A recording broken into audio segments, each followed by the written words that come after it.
A conman is a person who intentionally misleads other people, usually for personal financial gain.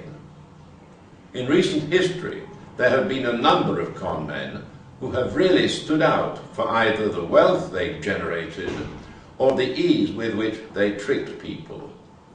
Here is the story of one of them.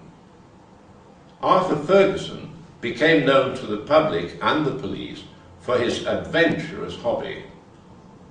In 1923, Ferguson set out to seek his fortune.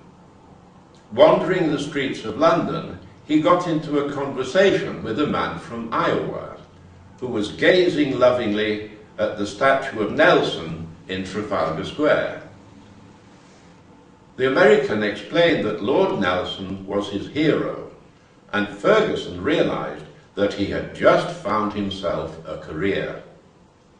He introduced himself as a representative of the British government and confided, sadly, that in order to settle debts, the government had to sell Nelson's column for a knockdown price of £30,000.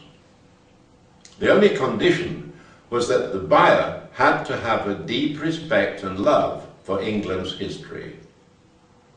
The man from Iowa was delighted to find that he would be considered suitable and promptly arranged for the money to be wired to London, where he handed it over to Ferguson. The ingenious crook subsequently sold Big Ben for $10,000. Delivery proved to be a bit of a problem, and accepted a deposit of $20,000 for Buckingham Palace, both from naive American tourists. Moving to the source of this new income, he sold the Statue of Liberty to an Australian businessman. But before he handed over the $100,000, the Australian asked to have some photographs taken. As a result, instead of becoming $100,000 richer, Ferguson found himself in jail, where he spent 5 years for fraud.